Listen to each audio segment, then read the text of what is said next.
지혜의 길 행복한 삶 연속 설교를 계속하고 있는데 오늘 설교 주제는 아주 중요한 주제입니다. 말이라고 하는 것. 어떤 사람이 지혜로운지 어리석은지를 알기 위해서는 하는 말을 들어보면 됩니다. 어떤 말을 하고 어떤 말을 듣는가에 따라 가지고 우리 삶이 달라집니다. 좋은 말을 하고 좋은 말을 듣게 되면 우리의 삶도 좋은 삶이 되겠죠. 그러나 나쁜 말을 하고 나쁜 말을 듣게 되면 우리 삶도 일그러질 수밖에 없습니다. 이 말이라고 하는 것이 얼마나 중요한지 이 잠언에 150번이나 말에 관한 내용이 들어가 있습니다. 말은 우리의 인격과 성품과 지혜를 드러내기 때문에 지혜로운 사람은 반드시 지혜로운 말을 할 수밖에 없습니다.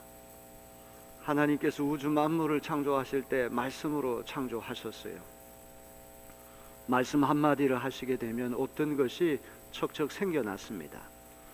말에는 창조의 능력이 있습니다. 예수께서 말씀을 통해서 각색 병자들을 고쳐주셨습니다. 현장에 가지 않으시고도 원격 치유, 말씀 한마디를 하시면 멀리 있는 환자의 질병이 깨끗이 낫는 역사가 일어났습니다. 오늘 우리가 어떤 말을 하고 어떤 말을 듣는가에 따라 가지고 우리 삶이 달라집니다. 행복과 불행이 말에 달려있다고 한 사실을 기억하고 오늘 제 설교를 잘 경청해 주시기를 부탁드립니다. 시편 141편 3절을 우리 다 같이 봅니다. 여호와여 내 입에 파수꾼을 세우시고 내 입술에 문을 지키소서. 지금도 최전방 철책선에는 초병들이 24시간 지키고 있습니다. 총에다 실탄을 장전하고 수류탄과 크레모와 모든 무기를 직접 들고 24시간을 불철주야로 지키고 있습니다. 그런데 시편 기자는 38선을 지키는 것보다도 우리 입술을 지키는 것이 더 중요하다. 하나님 아버지, 내 입술에 초병을 세우셔서 제 입의 문을 지켜주옵소서. 이렇게 기도합니다.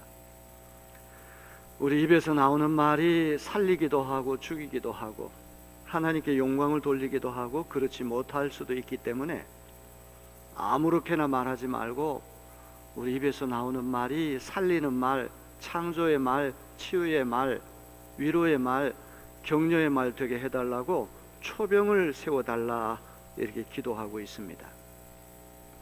베드로전서 3장 10절을 볼까요? 그러므로 생명을 사랑하고 좋은 날 보기를 원하는 자는 혀를 금하여 악한 말을 그치며 그 입술로 거짓을 말하지 말라.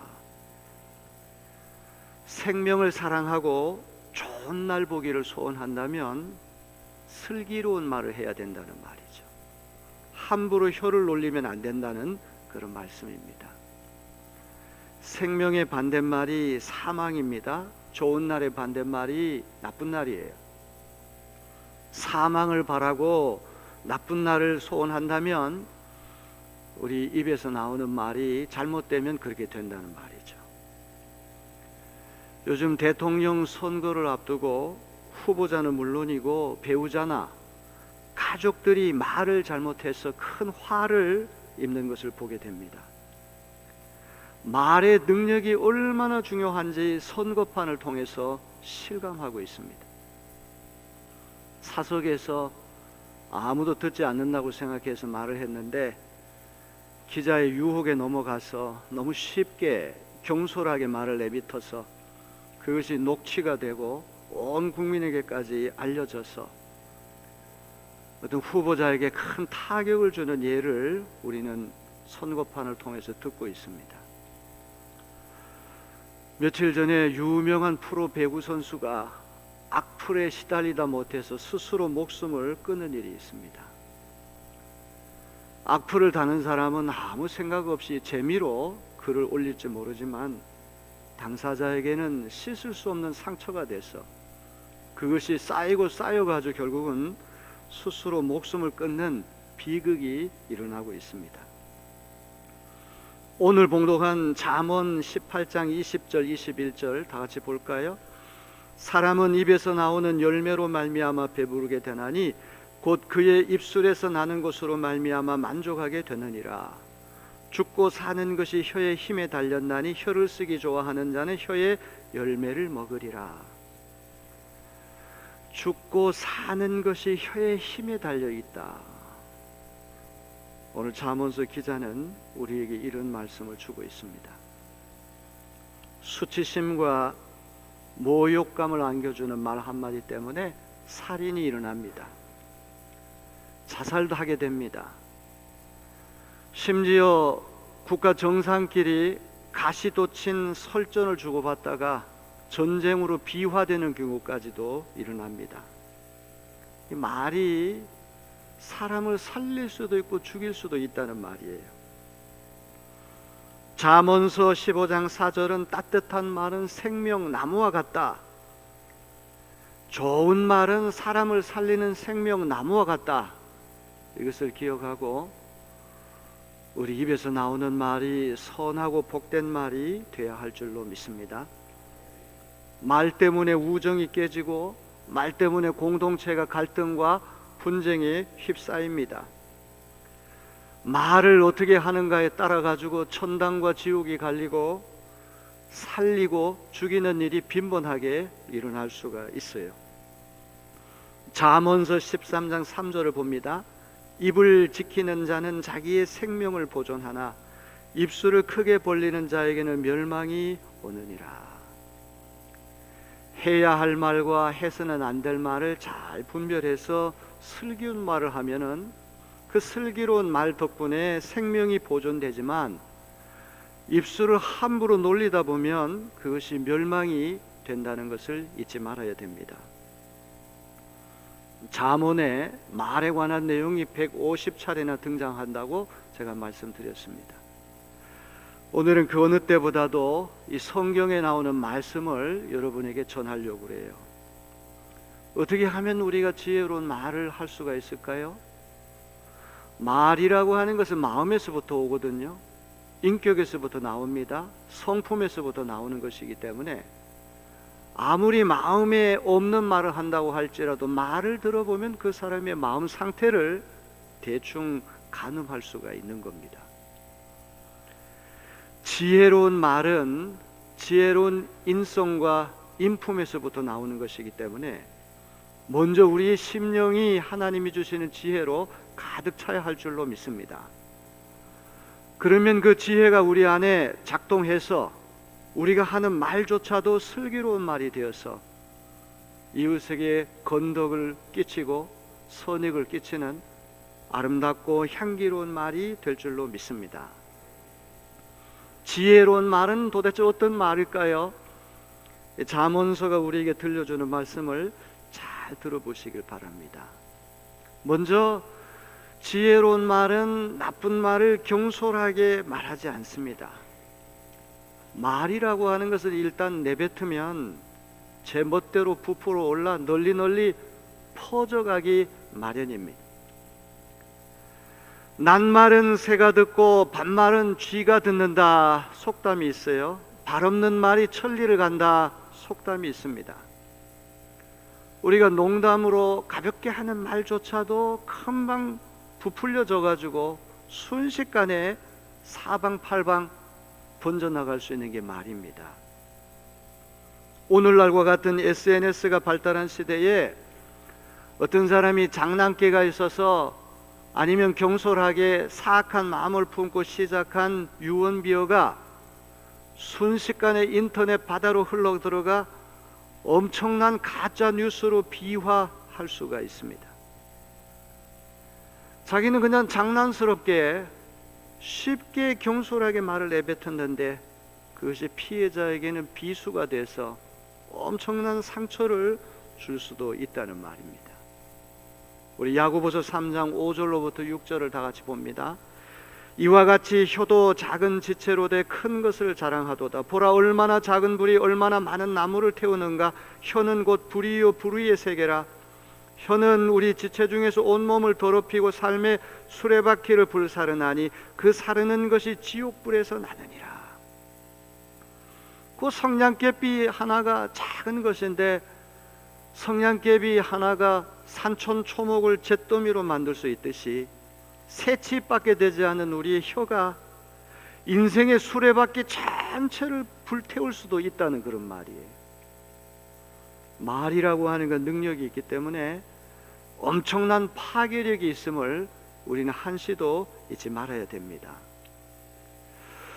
어떻게 하면 우리가 공적인 삶을 살 때 경솔하게 말을 내뱉지 않을까? 3, 4, 1원이라고 하는 그런 말도 있잖아요. 한 번 말을 하기 전에 3번 생각을 하라. 특히 공적인 대화를 할 때는 신중하게 생각을 하고 선하고 복된 말을 하는 습관을 쌓으면 우리의 삶이 분명히 달라지는 역사가 일어나게 될 줄로 믿습니다.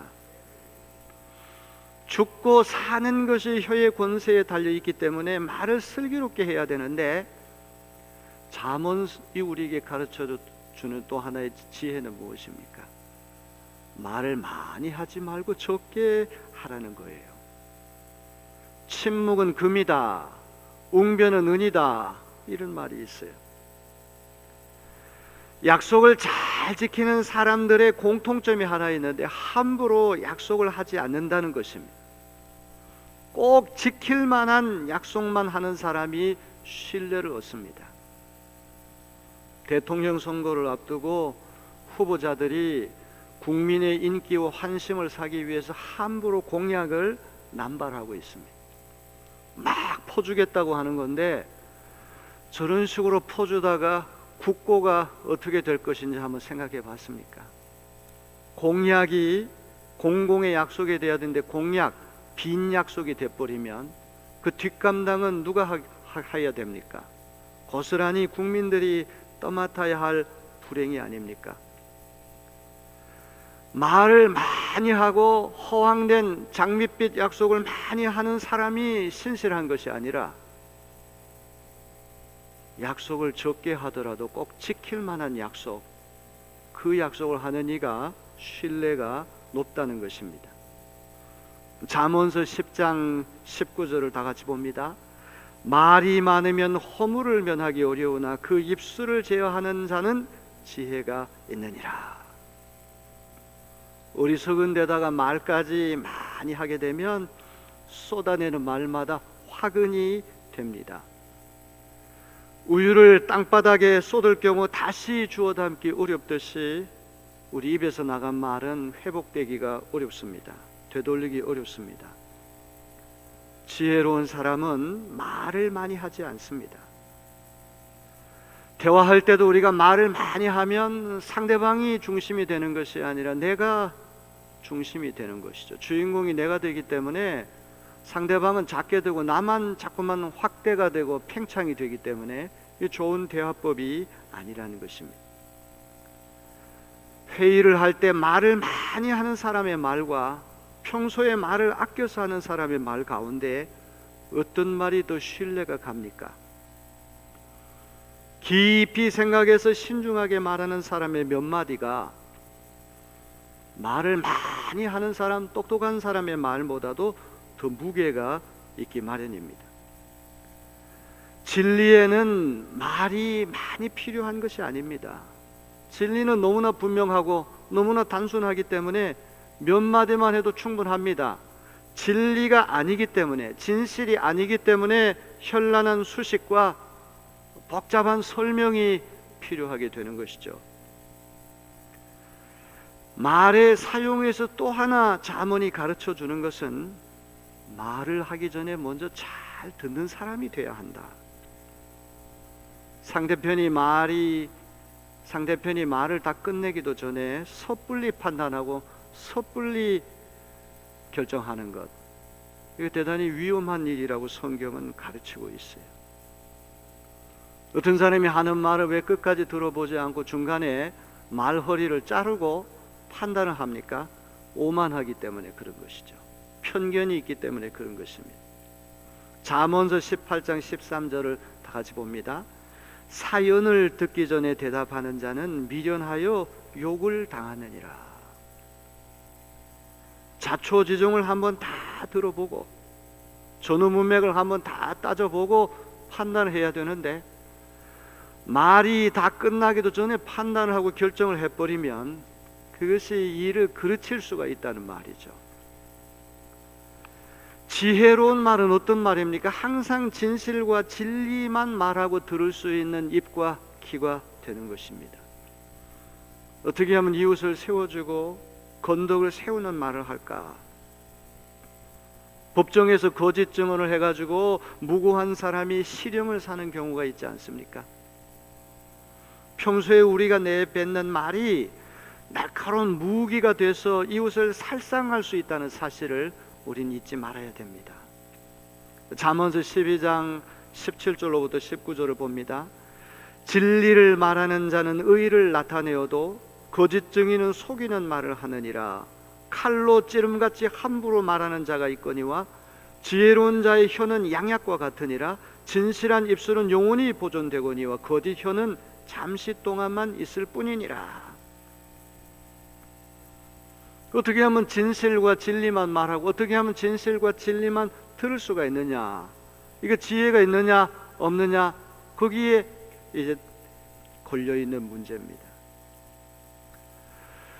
우리의 말은 진실과 진리의 말, 좋은 말이 돼야 되는데 할 수 있으면 친절하고 부드럽게 해야 한다는 것입니다. 우리 잠언서 12장 25절을 다 같이 볼까요? 근심이 사람의 마음에 있으면 그것으로 번뇌하게 되나 선한 말은 그것을 즐겁게 하느니라. 선한 말, 영어 성경에 보면 good and kind, 좋은 말, 친절한 말. 잠언서 15장 1절을 다 같이 봅니다. 유순한 대답은 분노를 쉬게 하여도 과격한 말은 노를 격동하느니라. 격분해서 하는 말, 비꼬는 말, 냉소적으로 하는 말, 빈정거리는 말투, 갑질하는 말, 이런 말들을 조심해야 됩니다. 이런 말들은 어리석음에서부터 나오는 거예요. 대화에서 사실은 말의 내용 때문에 실망하는 것은 아닙니다. 말의 내용은 다 구구절절히 옳아요. 말투가 문제인 것이죠. 갑질하듯이 고압적으로 말의 내용이 아무리 옳다고 할지라도 말투가 빈정거리고 말투가 갑질하는 그런 태도가 될 때 그 말은 우리 마음속에 들어오지 않게 되는 것입니다. 어떻게 하면 우리 입에서 나오는 말이 지혜로운 말이 될 수 있을까요? 말은 인격의 표현이기 때문에 우리 인격과 성품이 하나님 주신 지혜로 가득 차야 할 줄로 믿습니다. 참으로 반가운 소식은 너희 중에 누구든지 지혜가 부족하거든 후히 주시고 꾸짖지 아니하신 하나님께 구하라. 그리하면 하나님이 주시리라. 우리 가운데 지혜가 넉넉한 사람이 어디 있습니까? 날마다 무릎을 꿇고 겸손하게 하나님 제 지혜 부족하니까 지혜 좀 주시옵소서 하면 지혜의 근원이시고 지혜 자체이신 하나님께 선물로 지혜를 주실 줄로 믿습니다. 지혜로운 사람은 한담을 피한다는 거예요. 한담, 가십, 뒷담화. 당사자가 없는 자리에서 미주알 고주할 흉을 보는 거죠. 한담이라고 하는 것은 버릇이기 때문에 고치기가 쉽지가 않아요. 타인의 흉을 잘 보는 것은 이게 고치기가 쉽지가 않아요.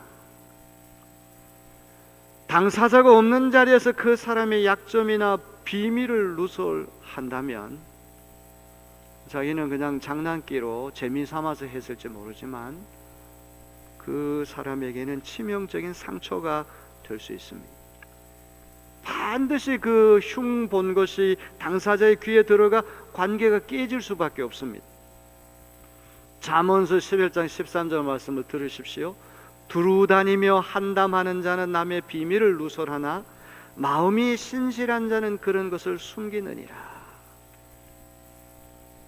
이 집 저 집 찾아다니면서 동네방네 돌아다니면서 남의 흉보기 좋아하는 사람, 그런 사람 되면 안 된다고 성경은 말씀합니다. 잠언 16장 28절을 세 번역으로 읽습니다. 비뚤어진 말을 하는 사람은 다툼을 일으키고 중상하는 사람은 친한 벗들을 이간시킨다. 입에서 나오는 말이 늘 고약한 말, 삐뚤어진 말, 어리석기 때문에 그런 말을 하는 거 아닙니까? 다툼을 자꾸 일으켜요. 영양가 없는 말, 중상하는 말, 친한 벗들을 이간시키는 그런 말이 되는 것입니다. 자, 잠언서 26장 20절을 세 번역으로 읽습니다. 땔감이 다 떨어지면 불이 꺼지듯이 남의 말을 잘하는 사람이 없어지면 다툼도 그친다. 땔감이 떨어지면 불이 꺼지듯이 공동체의 잡음이 그치지 않았는데 그 말쟁이 하나가 사라지니까 공동체가 갑자기 평안해진다는 그런 말이에요. 이건 경험에서 나온 말이 아니겠습니까? 지혜로운 사람은 아첨을 피한다는 사실도 우리는 잊지 말아야 돼요. 권세가 높은 사람, 나는 새도 떨어뜨릴 만큼 막강한 권력을 가진 사람을 면전에 두고 칭찬하고 높이는 것 참 조심해야 됩니다. 정말 사랑하고 존경하고 사심 없이 칭찬한다면 듣는 사람도 기쁘고 주변에서 함께 있는 사람도 즐거워하겠지만, 이게 아첨을 내서 자기에게 보상이 찾아오고 이득이 찾아온다, 불순한 동기로 지켜 세우는 것, 주변에 듣는 사람도 민망하고 칭찬을 듣는 사람도 썩 유쾌한 것은 아닙니다. 문제는 지도자가 여기에 넘어가서 사리 분별을 할 수 없을 정도로 아첨에 익숙해진다면 그런 권세 가진 지도자가 다스리는 그 공동체 운명이 어떻게 되냐. 우리 사극에서 많이 보잖아요. 간신배들이 면종 복배, 앞에서는 순종하고 복배, 뒤에 가서는 배신하는 거예요. 앞에서는 온갖 아첨을 일삼다가 뒤에 가서는 순식간에 사사로운 이득을 앞두고는 획 돌아서는 거죠. 그 면종 복배하는 그런 간신들이 많은 공동체가 어떻게 되겠습니까? 아첨이라고 하는 거 참 조심해야 하는 것입니다. 잠언서 29장 5절을 다 같이 봅니다. 이웃에게 아첨하는 것은 그의 발 앞에 그물을 치는 것이라. 아첨하는 대상자가 걸려 넘어지게 하는 그물 치는 것이 아첨하는 것이다. 성경이 이렇게 말씀합니다. 그 다음에 지혜로운 사람은 할 말과 해서는 안 될 말을 잘 가리는 분별력이 있는데 시기와 장소에 알맞은 말을 한다는 겁니다. 오늘 봉독한 잠언서 25장 11절을 다 같이 읽어봅니다. 경우에 합당한 말은 아로새긴 은쟁반의 금사관이라. 사과는 금방 마르고 썩기 때문에 맛도 좋지만 사과는 모양이 빨갛고 너무나 예쁘고 아름다워요. 그래서 고대의 왕궁이나 귀족 집안이 사과가 잘 썩고 마르니까 금으로 사과를 만들어서 은쟁반 위에다가 이렇게 올려서 보관을 했다는 겁니다. 참 아름답고 귀한 장식품이 은쟁반 위에 올라가 있는 금 사과예요. 근데 경우에 합당한 말이 은쟁반에 올라가 있는 금 사과와 같다고 잠언서 기자는 말씀합니다. 경우에 합당한 말이 어떤 말입니까? 시기와 장소에 적절한 말. 사무엘상 25장에 보면 재미있는 말이 하나 나와요. 이야기가 나와요. 다윗이 사울 임금의 미움을 받아가지고 정처 없이 망명을 이렇게 하고 돌아다니는데 이게 가슴에 한이 사무친 사람이 600명이나 다윗 휘하에 몰려듭니다. 그때 여기저기 떠돌아다니면서 양식이 떨어져가지고 양털 깎는 잔칫날에 부하들을 보내서 양식을 좀 조달해달라. 나발이라고 하는 집에 부하들을 보냈어요. 평소에 나발 집안의 그 양들도 이렇게 보호해주고 좋은 일을 많이 했기 때문에 이 양털 깎는 잔칫날에 이 음식 이렇게 조달해 주는 거 하나도 어려운 일 아니에요. 그거 나눠준다고 해서 재산이 축이 나는 게 전혀 아닙니다. 근데 이 나발이 미련하고 어리석어 가지고 그냥 못 준다 이렇게 말한 것이 아니라, 그들이 목숨 바쳐 가지고 섬기는 주군인 다윗을 모욕하는 말을 했어요. 부하들이 이 말을 다윗에게 전했을 때 다윗이 격분했어요. 부글부글 진노가 치밀어 올라가지고 200명은 현장에 두고 400명의 부하를 이끌고 나발 집안의 남자란 남자는 다 씨를 말리겠다, 이렇게 진격해 들어가는 거예요. 사람이 이게 분노에 휩싸이면 눈에 뵈는 게 없어요. 이때 나발의 아내인 아비가일이 이 소식을 듣고는 경우에 합당한 말을 하는 거예요. 그 격분한 다윗 앞에 쭉 엎드려 절을 하고, 우리 남편이 잘못했으니 용서해달라고 그러고, 제일 필요한 것이 양식이니까 이 양식을 선물로 받으라고 그러고, 일단은 부글부글 끓어오는 이 진노를 이게 수그러들게 만들고 결정적인 말을 하잖아요.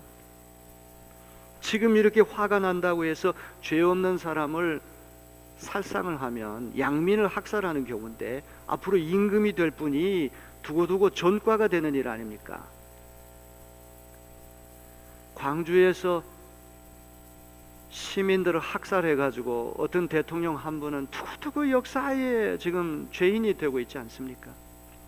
그분이 대통령이 되기로 마음을 먹었다면 그런 일을 하지 말아야 되는 거예요. 여기 다윗도 나발 한 사람만 처단하면 될 문제를 다른 죄 없는 다른 사람 다 학살하면 앞으로 임금이 되면 그 전과를 어떻게 할 생각입니까? 이 얘기를 하니까 다윗이 냉정하게 된 거예요. 이성이 돌아왔어요. 차분해졌어요. 그래서 선물 받고 군사를 돌이켜서 집으로 돌아갔다는 말입니다. 경우에 합당한 말은 은쟁반에 금 사과와 같다는 사실을 잊지 마시길 바랍니다. 분별력이 필요해요. 아무 때나 아무렇게나 말을 하면 안 되는 거예요. 남편이 하루 종일 직장에 가가지고 상관에게 이리 시달리고 저리 시달리고 어깨 축지가 그냥 파김치처럼 쭉 늘어져가지고 낙심해서 들어오는데, 철없는 부인이, 아내가 그런 남편의 심정은 헤아리지도 않고 자기 중심으로 말을 한다면 이 남편은 어디 가서 위로를 받냐, 이 말이에요. 시기에 맞게, 상황에 맞게 분별력을 가지고 슬기로운 말을 던질 때 위기에서 벗어날 수도 있고, 낙심천만한 상황을 일거에 희망으로 반전시킬 수도 있는 거예요. 우리 내립교인들이 그런 분들이 되시기를 주님의 이름으로 기원합니다. 말은 마음에서부터 오기 때문에 마음이 달라져야지 됩니다. 마음이 헝클어지고 마음이 잡초가 가득하고 마음이 박토가 돼버리면 쏟아져 나오는 말마다 다 어리석고 미련한 말이 되는 거예요. 여러분의 마음밭이 성령의 능력으로 기경이 돼서 옥토가 되면 제일 먼저 말에서부터 변화가 일어난다는 사실을 기억해야 됩니다. 그래서 오늘부터 우리 기도해야 됩니다. 하나님, 제 입술에 보초를 세워주십시오. 초병을 세워주십시오. 진실과 진리의 말, 선한 말, 복된 말, 위로하는 말, 세워주는 말 하며 살 수 있게 도와주세요. 제가 하는 말을 잘못 알아들어가지고 지금부터 이제 점잖은 말만 하라고 하는 바다, 그래가지고 입을 꼭 다물고 어디 놀러 갈 때도 꽂아놓은 보릿자루처럼 한마디도 안 하고 남의 눈치만 살살 보면 그게 얼마나 삭막한 세상이 됩니까? 경우에 맞게, 시기와 장소에 맞게, 재미있게 할 때는 또 농담도 하고 유머도 있어야 되잖아요. 항상 그렇게 할 수는 없는 거예요. 하지만 중요한 거는 남을 해치는 말을 하면 안 되는 거예요. 말 한마디가 잘못돼가지고 평생에 그것이 상처가 되고 비수가 돼가지고 운명이 일그러지는 경우가 있어요. 제가 설 연휴에 이제 고향도 안 가고 코로나 바이러스 때문에 우리 누님도 뭐 걸렸다고 그러고 이렇게 해서 집안에 가만히 있으면서 책을 2권을 재미있게 읽었습니다. 아직 우리나라 말로 번역이 안 된 책들인데 이 필립 얀시하고 유진 피터슨이라고 하는 이런 영성가들의 전기물을 읽었어요. 근데 필립 얀시가 쓴 책들은 뭐 수천만 부가 팔려가 전 세계 말로 번역이 되는 그런 책인데, 이분이 메모, 자기의 자서전을 썼어요. 필립 얀시가 1살 때 목사인 아버지가 돌아갔어요. 이 2살 터울에 2살 더 많은 마샬이라고 하는 형하고 이제 자기 둘이 남았는데, 이 어머니가 아주 극단적으로 보수적인 근본주의적인 그런 교회에 들어가 있는 거예요. 오늘 얘기하면 신방 전도사님이나 이런 교육 전도사님 같은 전도사 일을 했는데, 남편은 일찍 세상을 떠났지 아들 둘을 이렇게 키우려고 하다 보니까 트레일러, 주택이 아닌 트레일러에서 살면서 가난하게 아이들을 길렀는데, 이 큰아들 마샬이 IQ가 150이 넘고 음악에 천부적인 재능을 가진 그런 천재인데, 시카고의 휘튼 칼리지라고 하는 아주 유명한 대학이 있어요. 빌리 그레함이 나온 학교죠. 이 복음주의자들의 하버드 대학이라고 하는 휘튼 칼리지가 있는데, 이 마샬이 그 대학에 간다고 그러니까 어머니가 생각하기에 그 대학이 너무 진보적이고 자유주의적이라는 거예요. 우리가 볼 때는 거기도 보수적인 학교인데 거기 가지 말라. 근데 아들이 끝까지 가겠다고 그러니까 엄마가 폭언을 하는 거예요. 저주를 하는 거예요. 하나님이 네 다리 몽둥이를 부러뜨리게 해달라고 날마다 기도할 거야. 무시무시한 사고를 당해 죽을 수도 있겠지. 아니면 전신마비가 되는 거야. 그러면 너는 병상에 누워서 천장을 바라보며 내가 얼마나 잘못했는지를 깨닫게 될 거야. 이런 식으로 포옹을 했는데, 뭐 이 한마디뿐만 아니라 어렸을부터 어머니가 폭언을 많이 했어요. 이 말에 상처를 받은 필립 얀시 형 마샬이 말이 씨가 된다고 그대로 돼버리는 거예요. 마약에 손을 대고 섹스 히피족이 되고 사고로 전신마비가 되고 여러 번 이혼을 거듭하고, 아직까지도 어머니가 90이 넘었는데도 이 마샬이라고 하는 아들하고 어머니는 화해를 하지 못한 채 몇십 년 동안 서로 원수가 돼서 만나지도 않고 그랬다는 이야기입니다. 말 한마디로 천냥빚을 갚는다고 하는 속담이 있는 것처럼 이 말이 능력이 있기 때문에 얼마나 중요한지 몰라요. 오늘 이 말씀을 마음에 잘 새기고 지난 날을 되돌아보는 우리가 말 때문에 다 넘어지는 거 아닙니까? 말에 있어서 일대 변화가 있게 되기를 주님의 이름으로 기원합니다. 야고보서 3장 2절 말씀 세 번역으로 읽으면서 제 설교를 마치려고 합니다. 다 같이 우리 읽어볼까요? 우리는 다 실수를 많이 저지릅니다. 누구든지 말에 실수가 없는 사람은 온몸을 다스릴 수 있는 온전한 사람입니다. 다시 한번 읽겠습니다. 우리는 다 실수를 많이 저지릅니다. 누구든지 말에 실수가 없는 사람은 온몸을 다스릴 수 있는 온전한 사람입니다. 아멘.